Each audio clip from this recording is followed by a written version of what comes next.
Hello, this is Sunil Sunder Raj from Double G Sports. I'm here, to welcome in Michael Lyle Jr., who's an adjunct professor at Quinnipiac University, a news anchor for New England Public Radio, as well as a weekend fill-in anchor at WTIC 1080 AM.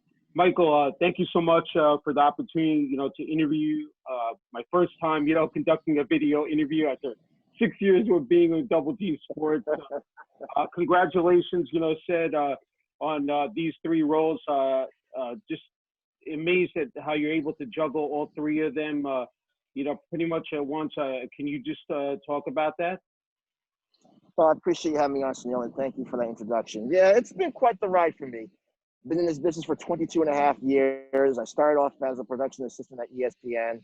Shortly after I graduated undergraduate from Howard University in DC, I worked at ESPN Radio for 6 years behind the scenes doing a lot of technical work. Got to meet some of the professionals that you see on TV now. Half of them are not there anymore. Some of them have also transitioned. But it was a great experience being at the network's headquarters, and I did a lot of work there. Learned a lot about the business as well. And I did some work outside of there when I went back to come here where I'm at now at Quinnipiac University for my master's degree. And I learned more about the business going back to school. And I also got to do more local radio, which is what I'm doing now here in Connecticut and in Massachusetts. On the side, I'm also teaching. So I've learned to give back to my profession by educating others that want to be in this field. And so far, it's been a rewarding and enriching experience. And I couldn't be more blessed for these opportunities, man. It's 22 and a half years, but honestly, I don't think I've scratched the surface just yet, Sunil. I still feel like I have a long ways to go.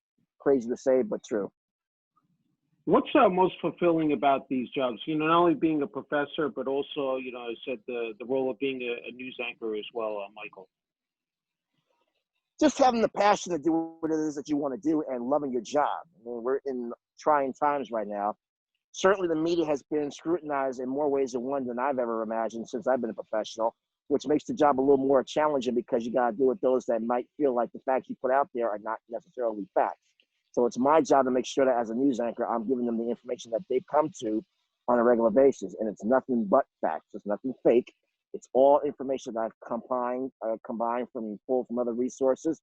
And you have a great team behind you that does the work that I do to make sure we get this information out there. So it's the thrill of being able to get on the air and telling people what's going on in their backyard, not just what goes on across the country. Because community news and community radio still exists, and that's what people want to come to now. We have all the national networks to do their jobs, but there's nothing like being the voice of information for your community, and that's why they turn to you, because they know that you're going to give them what they're looking for and keep them in tune with what goes on. That means you've done your job. Of course, it comes with territory that not everybody's going to like what you do. There'll be some people that just feel otherwise. But when you get the habit of doing this regularly and you're used to it and you enjoy it, which is, I think, the most important thing about this job, you got to love it, even with its challenges. And if you got that much, then the rest is history. Yeah, and, of course, 2020 has been an unprecedented year. Yeah. So much going on, with the, COVID-19 pandemic, and, we, of course, floods, hurricanes, of course, sadly, said, famous people, passing away, it said entertainment, sports, news. So it's been, quite challenging, Michael. It has been very challenging, to say the least. I mean, I'm sure when historians go back and look on the year 2020, they're going to have a whole bunch of questions. And a lot of those questions are going to be with WTFs and all kinds of profanities, because they're going to say, what happened in 2020? And the thing is, we're not out of the woods yet. We're still in September going into October. So we got, knock on wood, 3 more months to go. Hopefully things will change for the better in many ways. Yeah. As you were talking about off there, especially, being on the college campus at the university here, having to, with, the regulations are just, as right where, you have the mask on right now. So, of course, social distancing. I mean, again, it all factors in, especially, said in your role, Michael. Absolutely. And as I mentioned off air, I'll tell it now. Quinnipiac has done a very good job of making sure they kept the numbers down from COVID-19. In fact, the most recent test came out today. So far, we've had zero cases and zero results come back from the tests that they conducted here. So it shows that this university is doing the right thing. In fact, we have an app now that everybody has to download where they do daily check-ins to make sure that there's no cases or symptoms. And if you are coming down with a symptom, they advise you quarantine for a couple of weeks, not come to campus. And if you're coming from one of the hot spots that the governor here in Connecticut has instituted as a hotspot, if you're coming from those locations and coming here, they also advise you don't do so. So the university has really stepped up and done a great job with making sure they've kept these numbers under control. And we're on campus now, so that means they've opened it up in the sense that people are allowed on campus. We still, like you mentioned, have the social distance rules in effect. We still have to mask up, and we're doing just that, keeping our distance, and everybody seems to be very cooperative. So far, so good to start this semester. Let's hope that keep it going. Yeah, as you said, it's for you here at Quinnipiac, it's coming full circle for you, Michael, because I believe back in 2008, you also taught at the campus, and as you noted earlier, also studied at Quinnipiac. So for you, that must be very rewarding, Michael. Oh yeah, it is. I mean, like I mentioned, I love coming on this campus, man. This is such a gorgeous campus. They have really built this campus up from when I was here back in 2005 when I first came to Quinnipiac as a graduate student. Graduated in 08, and they've done a remarkable job with the way this campus is designed. It looks nothing like I remember when I was here. So that just goes to show you that the nature of education and how you make this community to where everybody can come and embrace it. And I gotta tell you, I'll never graduate from a college life, man. I'll just never. They say that once you graduate, you'll never graduate, because once you become a part of the college atmosphere, it stays with you. And I really believe that if you involve yourself and you love this lifestyle of being a teacher, especially, and giving back to your community, and it doesn't necessarily have to be here at Quinnipiac. I mean, I've also graduated from Howard, so I've gone back to campus and been a part of what they have going on down there in DC. It's just a thrill of being on the campus, especially in the fall. It's still nice out here. We still have a little bit of a summer season going until we start seeing the temperatures drop. But for the most part, it's like when you first start, it's like an adrenaline rush when you step on this campus. Like, yes, I'm coming back here. This is the atmosphere I like to be a part of. And especially if you enjoy the job of giving back to these young professionals that are going to be walking the stage in 3 to 4 years, and they're going to look back and remember those that were a part of this. And I'm glad to say that being an alumnus here, I was part of their development and becoming a future Bobcat. Great. You talked about Howard University, down there in Washington, D.C. I wanted to, ask you about your time there, studying sports administration and marketing, I believe, and also, during my research that you also wrote for a site called Hoopville. I just wanted to ask you about your time there at Howard University. If I may stop you, here's one of my students right now who is in my class. We're on a live Zoom chat. This is my guy, Sunil. He's one of the, he's a sports reporter in Jersey. He's interviewing me for a show right now, but I wanted to show Sunil. I love sports. Yeah, he loves sports too. He's in my class, actually. I'm teaching this semester. So he happened to see me, so I told him to come by and just say hi to you guys real quick. Hi, how are you?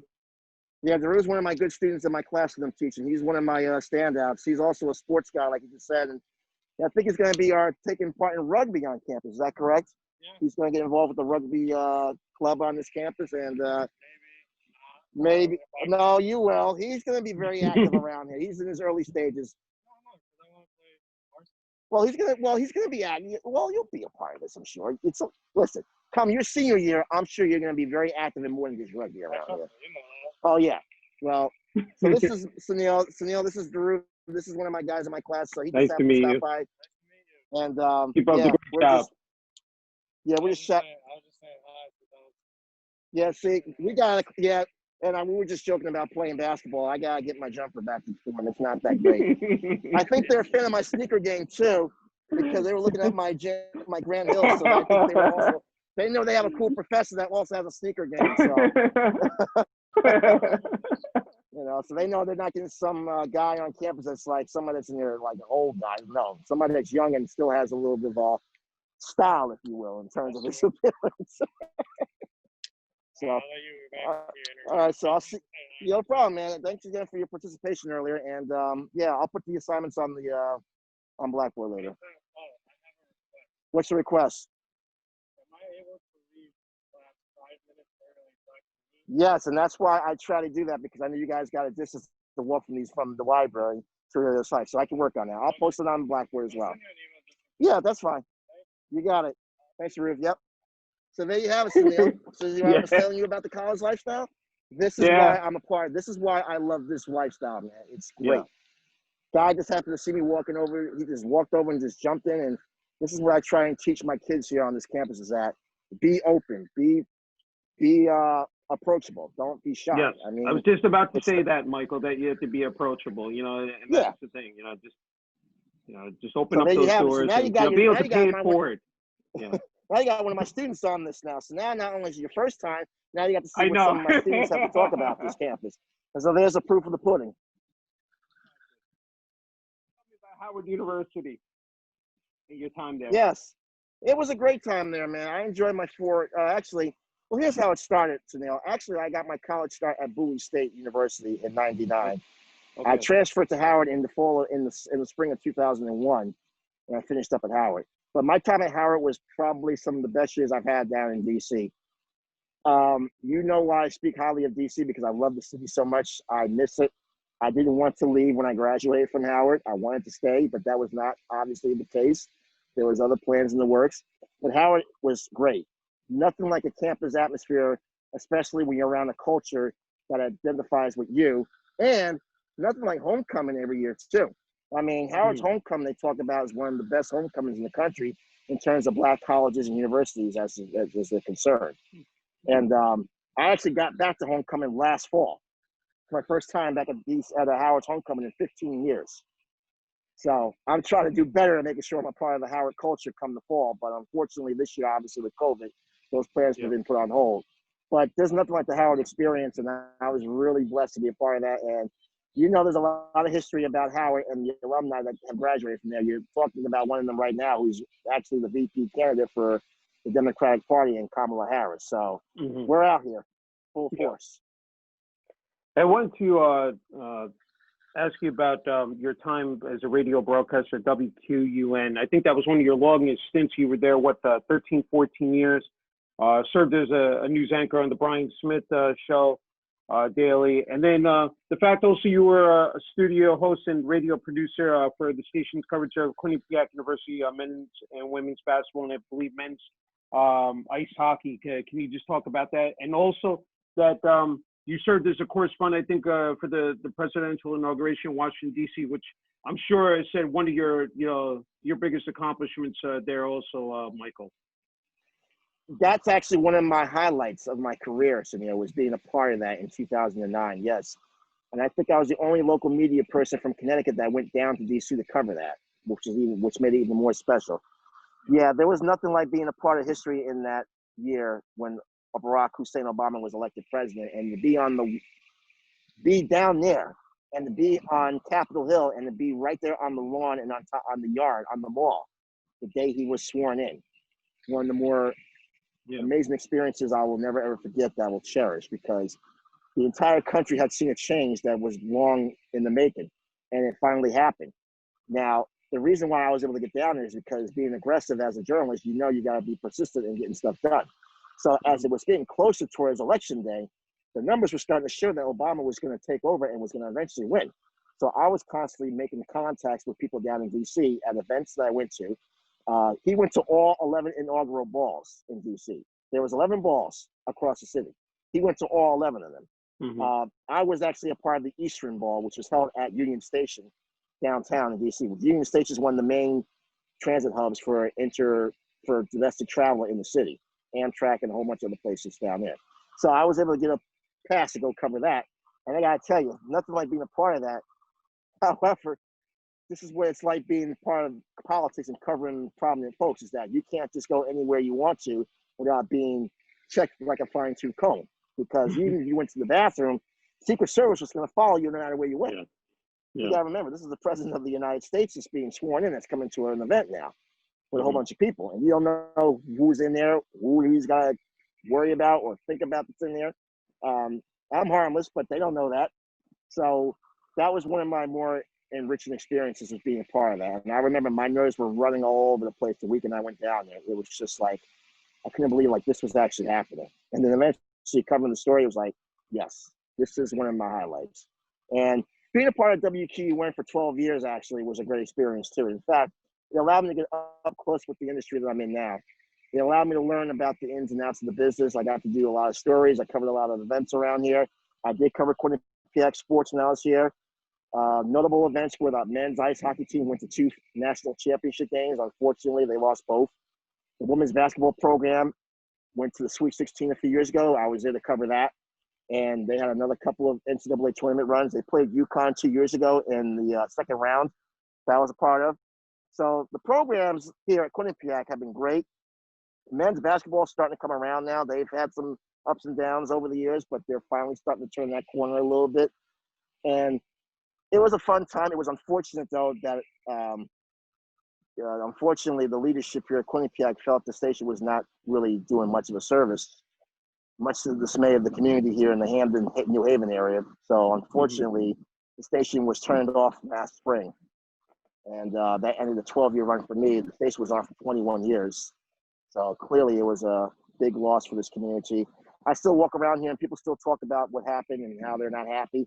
I mean, I know the vibe around here is that they wish it was still on. I wish it was still on too, because when I worked with Brian Smith, probably one of the nicest guys you ever worked with, the guy, when we first worked together starting in 2017, we were paired up. I didn't know what to expect, but he was great. We used to joke to say that we were like the Miami Vice of Hamden. He was Sonny Crockett, I was Ricardo Tubbs, and I love Miami Vice, as you know, one of my favorite all-time shows. So you can think about how we. I still watch it too.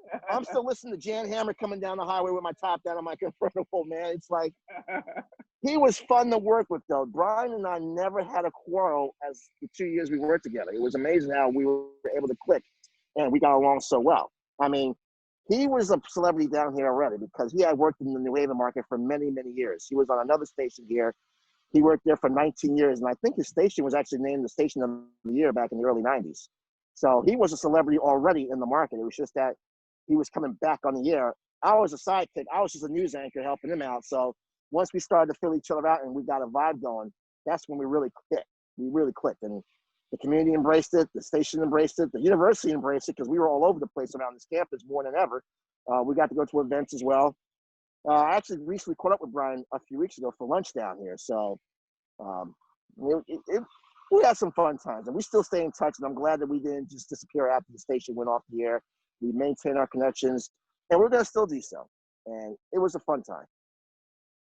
Where you talked about earlier, I think your first job out of college was with ESPN Radio. Is that correct, Michael? That is correct, yes. So, if you could just talk about that, working, said for established, said company, and just about the responsibilities and just, the rigors, just, of being in that environment, fresh out of college. It was, here's the thing, Sunil, the campus, the ESPN facility now is huge. I was just there last November for a visit. Kelsey Nicole Nelson, she was up here for a visit too. So I actually brought her to the ESPN site, and she got a tour of the campus, and it looks nothing like it once did when I was there. So it has dramatically changed over the years since I was there in 2003 until 2009. But it was an adrenaline rush as well, being a part of an entity like ESPN, because anybody who's a sports junkie and wants to be in sports media automatically thinks ESPN. And at the time, ESPN was the network to be at. Everybody wanted to be there. If you're a sports fan, that's where you want to go, because that's where they got sports. You eat, breathe, and sleep it. And to be a part of that for 6 years, it was great. I learned, like I said, a lot about the behind-the-scenes work. Got to meet with some of the Sports Center celebrities. I got to meet the late Stuart Scott when he was there. I worked with Dan Patrick. I worked with Mike Greenberg and Mike Golick. I worked with Colin Cowherd when he was there. I worked with Stephen A. Smith when he was there. Well, he's still there. I also worked with a guy named Freddie Coleman. You might have heard that name. Yeah. I actually produced a show when I was there, and I still maintain connections with him. He's been there for a long time. So I got to meet all the big names that you see on TV or hear on the radio, and it was great to be a part of that fabric for 6 years. Yeah. Everybody goes through their ups and downs in this business, and I certainly went through them when I was there. Everybody's going to have their stories about what it was like working there. Some different than others, but I can just say that I did my best when I was there for 6 years, and I'm glad that I learned a lot about the industry, and it helped me as a development to be this journalist that I am now, because it was part of that it was an intricate part of me being this radio broadcaster that you now know me as. Yeah, I mean, it's just, writing, reporting, and then of course the technical skills. You were a technical director and, producer there. Can you just, quickly talk about that? I said being able to attain those skills as well, Michael. Oh yeah. Well, here's the thing though, and that was what was key about working there. I had to learn everything. It wasn't just about editing or doing audio. You gotta learn everything, right? It's a business that's changed over the years now, Sunil. It's so much that you have to do. Companies that are hiring are not just looking for editors or writers or broadcasters or stand-up people. You have to learn everything about this industry if you want to get a job, because it's changed to where they're cutting back on staff because they feel like if you can diversify your background more, there's not a need to hire one person for one particular job or one person for another particular job. If you know everything about what you're going to get yourself into, the more the better. So being a part of that community, being a part of ESPN and working at WQN allowed me to bridge those two entities and learning how to be on here and how to do technical work at the same time and learn how to write. And I think they were both intricate. And what I think is also impressive is that, looking at your background, that also you work on the print side, that you were a staff writer at the Middletown Press in Middletown, Connecticut, covering general news. Can you talk about that as well as area business and also with the school district there? Again, just being able to add that to, your, list, said of accomplishments, and, of course, with your background. Can you just talk about that, Michael? Yeah, I was in print for a long time, actually. In fact, I got my start writing for newspapers in high school before I became a broadcaster. So the Middletown Press, and we'll go a little ways back, when I was at Howard, I was actually freelancing as a writer for the Washington Times newspaper, covering the Howard football team. And when I was doing an internship at WTOP Radio down there in DC, I was also writing for their website, covering Howard's basketball team. So I learned a lot by being a part of those two entities down here, and then continuing into my later studies in this business, being at ESPN. And then you mentioned the Middletown Press. Yes, I began learning more about the non-sports side of the industry in terms of being more of a beat reporter, covering business stories, covering community stories. I did cover some sports stories when I was there too, but I was more of a guy that was just not doing just sports. I was doing everything. And I think one thing that's interesting then when I say that is that this pandemic has treated us to what it's like to be something that's out of your comfort zone. In other words, if you're a sports reporter, you see that sports is slowly starting to come back now. But there was a time when there was no sports and you had to find other ways to get to work your craft. That means having to step out and doing sports. You gotta cover stories related to politics or entertainment, general stories, cover community stories. So I think that was one thing I also picked up while working at the Middletown Press and WQN. I learned to do other things besides covering sports because I came into the business as a sports reporter. I wanted to be a sports journalist. But with this whole pandemic, it has shown me that I'm glad I learned those skills well ahead of time before now, because I don't know if I would be able to handle the rigors of being a news reporter or a news anchor now if I didn't have the skill sets that I had learned over the years before this year came. And now look what's happened. Yeah. So those have been very, very key that I've learned something other than sports. And it helps your background too, especially when you're going out in the industry trying to find work. If you can do something other than sports, recruiters love that. Be as much as you can to them. Be the jack of all trades almost, because that's what they look for now. Yeah, no, I agree. Hey, and also you served as a color commentator for the Hartford Hawks women's basketball team. So that must have been interesting as well. That was a fun job too. I really enjoyed that experience. That came about when someone had left the position in 2014. There was a color analyst by the name of Amy Lawrence. She does work now for CBS Sports Radio, I believe. She was the play-by-play voice for the team, but she had left because she had gotten another opportunity with the network, and that opened the door for me. I didn't have any color commentary experience. I did some work in college, but it wasn't on that level like being a regular commentator doing work like this as I did for Hartford. And what was funny is that the coach at the time was Jen Rosati. She's a legend here in Connecticut. You might have heard that name, Jennifer Rosati. Yes. She was the original part of the UConn's dynasty, what started in 1995 when they won their first national championship there. Jen Rosati was part of that 95 team. So she's well known and well respected, and she's a legend here. She is the person who met with me for the job and somebody else, and she offered me a job because I started talking basketball IQ to her, and she was impressed by what I gave her. Next minute I know, I got the job. And I was amazed by the work that I was able to do. The guy who I worked with was also fun. It was fun. We got to travel with the team. The job took me to places I've never been to. We went to Mexico that year, actually, for a tournament. Went to Mexico. But the program was so good at the time because Hartford was also another mid-major that was really making their mark in the women's ranks. I mean, their program won several conference tournament championships with the America East, and Jem Rosati was the head coach. So they were making their case of being a perennial mid-major power in the country. So that's why they were getting that kind of exposure, covering all these teams. And we played against Penn State. We went to play. We played Princeton. We went to a game in New York at the Rose Hill Gym, the campus of at Fordham, which is known as the Prairie. I got to call a basketball game in the #1 market in the country. Not too many people get to say that in their careers. I covered a college basketball game on the radio in New York City. And then we went to go to play in a tournament in Mexico.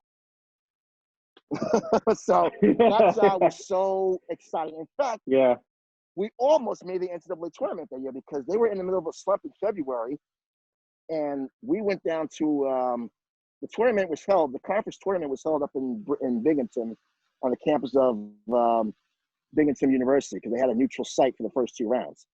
And they had been in a major slump. In fact, that's how I met Kelsey too, because the conference also, they have a school down in Baltimore, UMBC. So we went to go, that's where I first met Kelsey as well. And that's how we've had that established. But anyway, the conference tournament in Binghamton is where they turned the corner and they knocked off the #4 seed. Then the next day they knocked off the #1 seed, and they were 1 win away for what would have been an improbable run to the NCAAs, but they lost to Albany that year and they got blown out. But the fact, what I say is that was such a rich experience that in my first year, I nearly came this close to covering an NCAA tournament game as a commentator. Not too many folks in this business get those opportunities in their first year alone, mind you, to do all that. That's true. So that was a blessing that I had that shot, and it taught me a lot about being on the road with the teams. We got to bond with the players, got to bond with the coaches. We stayed in nice places. We stayed in nice hotels. We did road trips. We did fun things with the team. It was great. I look back on that job, and I wish I would have kept the job, but changes came after that season alone. So I looked at it, and so I said, you know what, just something on another cross on my list. So I got to do that. That's terrific. I wanted to pivot to a couple other topics. And again, I talked about paying it forward. You're the vice president of broadcast at the Southern New England Association of Black Journalists. 2014, in charge of social media pages regarding announcements, local, national, NABJ, National Association of Black Journalist events. You serve not only, I said as a mentor, said to journalists.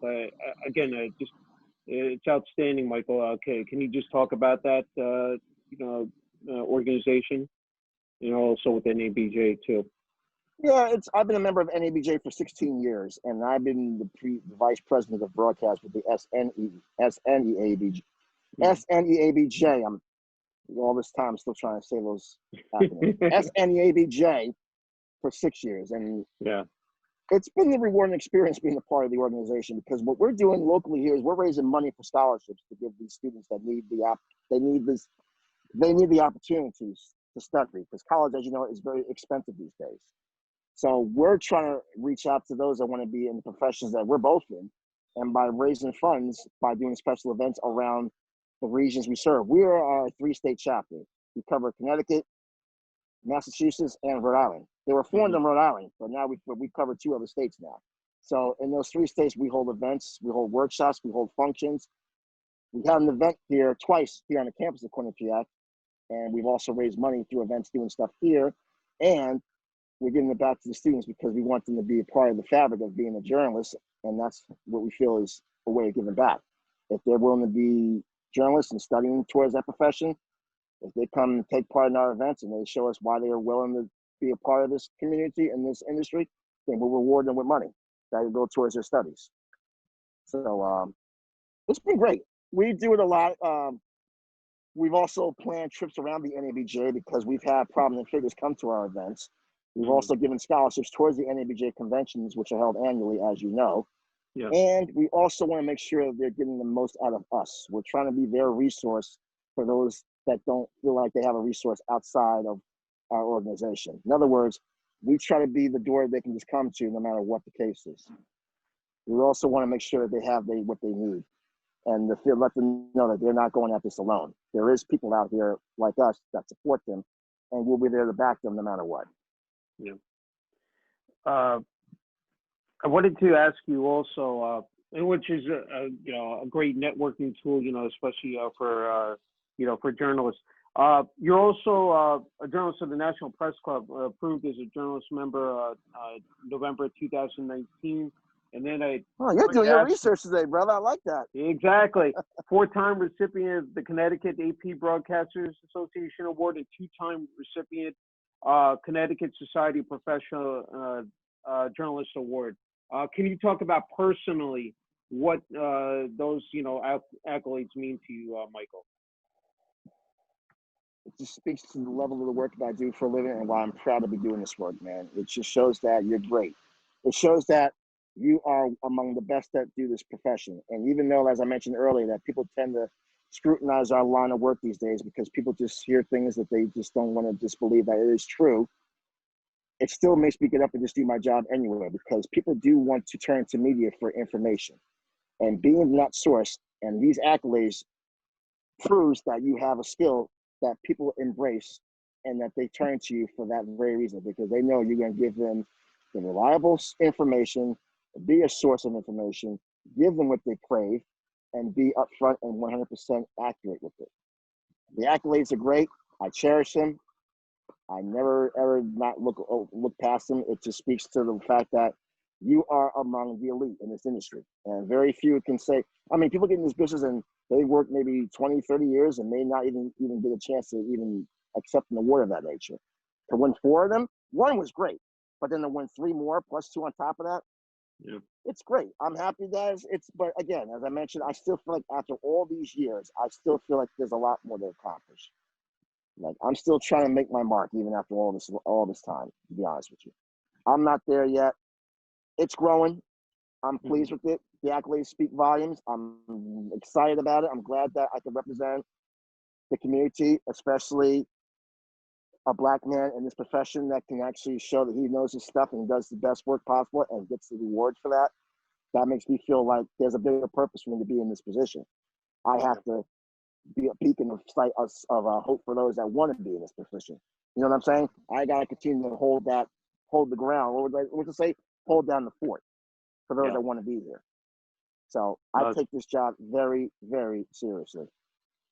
I had to ask you, Michael. You said I definitely done my research. You call yourself the backpage journalist. How did you come up with that slogan? Because I'm always traveling. Look where I'm at now. I'm on campus in the middle of September. And then before that, I was actually on a radio show yesterday morning. And then after that, I'm going from here. I got to go right back on the radio tomorrow morning for morning drive. And I'm working this weekend. That's why I call myself the backpack journalist, because I'm always traveling. Yeah. When do you not see my posters of when I'm going to be on the air or when I'm going to be back on campus or where I'm going next?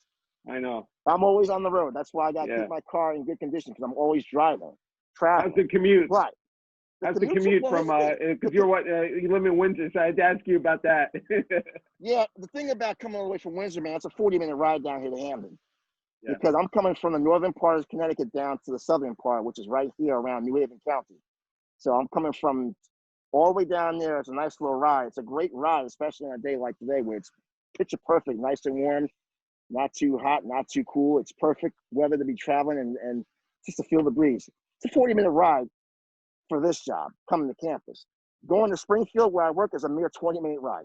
It's a stone's throw from my house in Windsor going to Springfield, because I'm just across the state line in Massachusetts, and there's Springfield as soon as I cross into the state.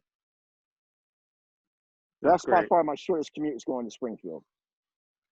Very nice. I know you have a bunch of favorite quotes that, I was looking at from Adam Sandler to Dr. Martin Luther King Jr. to President Barack Obama, Ludacris, Kerry Washington, Judge Judy Shendlin, Steve Jobs, and Will Smith. I had to ask you which quote, out of all those, people, maybe resonates with you the most, especially in what you're doing today? Again, as a professor at Quinnipiac, and then of course as a news anchor, also a radio news anchor, Michael. I admire all those courses you saw because they all speak to what we do every day. It's not about just your profession. It doesn't matter if you're a news anchor, a professor, a father, a husband, whatever, a police officer, a doctor, a dentist, a teacher. It doesn't matter whatever your line of work is. Everybody has challenges. We're challenged every day when we get out in this world and do something related to what we're getting involved with. I know I am. I'm sure you've been challenged. Everybody's going to be challenged. That's why the quotes, I like them all. It keeps me motivated to continue to just push myself because I know I'm going to face adversity. In fact, I still consider myself the underdog. You know why I say that? Because I feel as I get to up here, I don't think I'm up here. People might think I'm up here, but personally, I don't think I've reached the pinnacle yet. I have a long ways to go. I'm still an underdog. I'm not a celebrity. I don't have a lot of fame and fortune. I'm not this big time news guy that you think is on top of the world and has everybody just falling at his feet. I'm just like you. I'm a human being out here just trying to make a living in America, doing my best, flawed individual, all walks of life, doing what I have to do to make my mark. And if I can inspire others through my work, then I know I'm doing my job. And that's all there is to it. Quotes are helping me just making sure that I keep myself grounded and also to help others that are going through the same situations or maybe going through something similar. This year alone has proven to be a big challenge for a lot of us in many ways. If it's not COVID-19, if it's not the social justice issues, if it's not the economy, there's so many things that we go through right now that we have to just continue to just keep these thoughts in our head and just keep motivating ourselves to say, you know what, it might be horrible right now, but it's going to get better. And the quotes are just to keep us all understanding of that. And again, I'm not trying to preach the book here. I'm not trying to make long speeches, but I'm just saying this. If you motivate yourself enough and you know you're going to do, and if you have that feeling and if you believe that you can do it, just do it. Like the Nike commercial, just do it. Yeah. Don't put limitations on yourself. Just go do it. And you know why? Because I had a good discussion the other day with my father about this. He always tells me, live and live to be happy. Just do it. You only live once. Life is too short, man. Go do it. Because no, really, it's the truth. That's not being funny. I'm being for real here. Yeah. Because I know. Look what this year alone has proven that you've got to be happy with what you're doing in life, man. You have to live life to its fullest. I mean, yeah, man, because tomorrow's not a given, So, yeah. I wonder myself sometimes the way this year's been going along, if I'm going to make it to even 40 next year. Yeah. People that, I don't even know if I'm going to get to 40 yet. I'm like, well, if I get there, because I don't know that. I would love to make it to 40. I would like to make it to 50. I like to make it to 60. But right now, I'm at 39. I'm trying to get to 30. I'm trying to get to 40 and get there safely and get there healthy and get there still doing what I got to do and still staying on top of my game. Bottom line.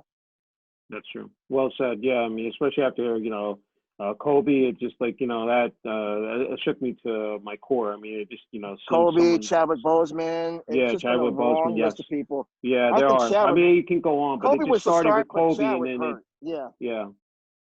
I mean, Kobe was a rough start to the average.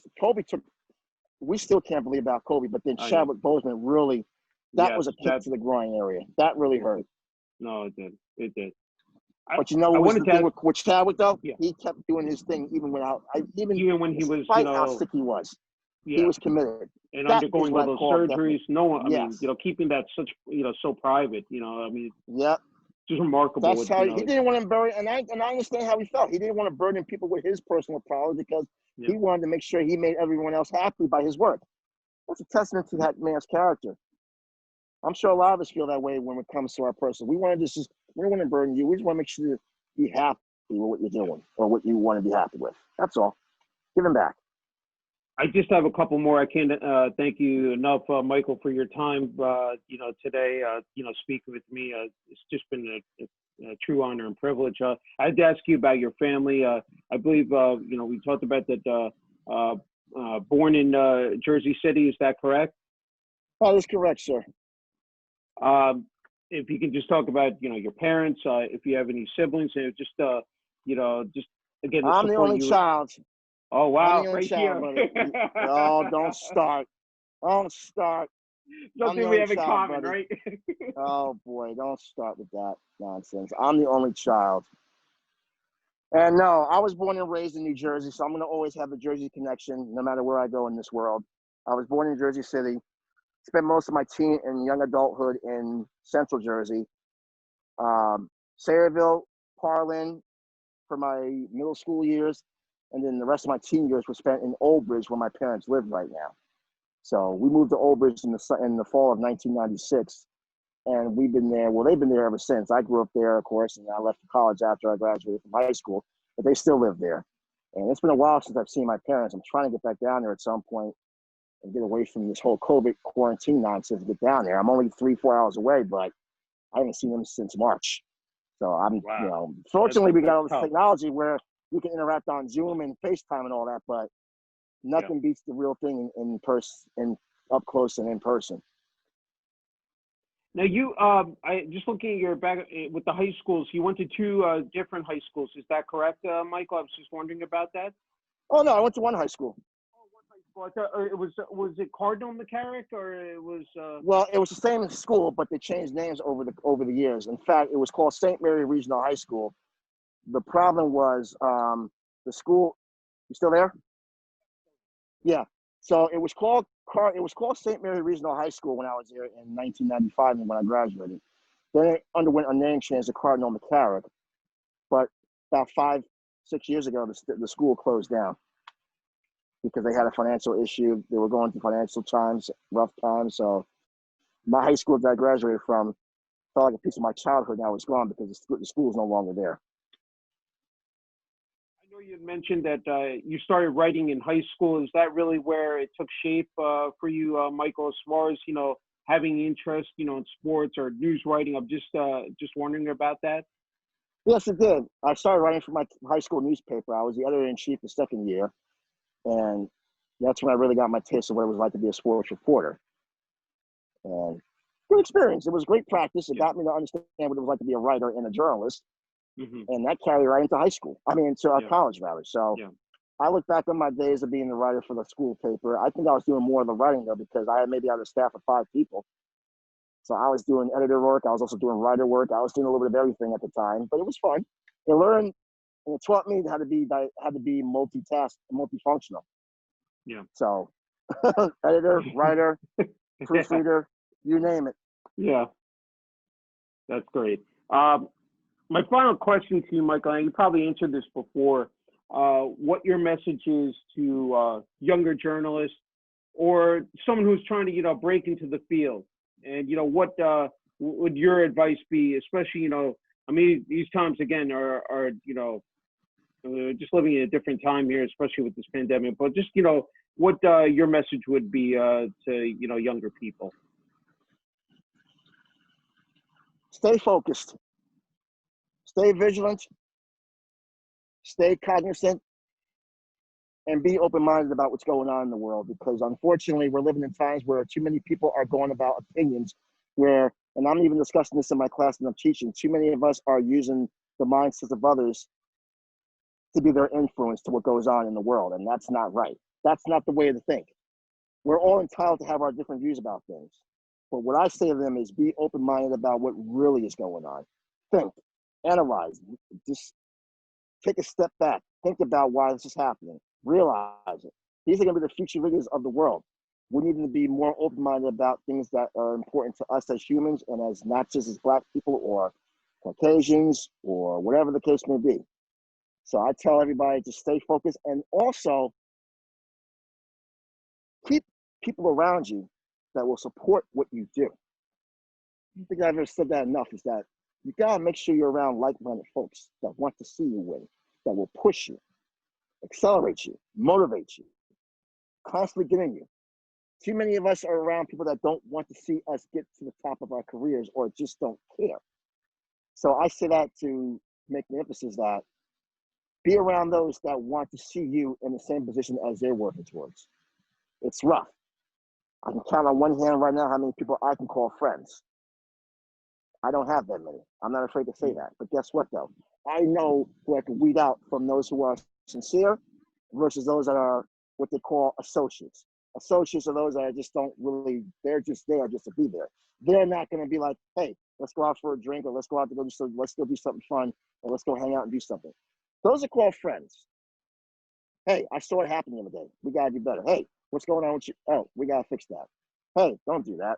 Oh, no, that's not the right way. Yeah, let's sit down, let's talk.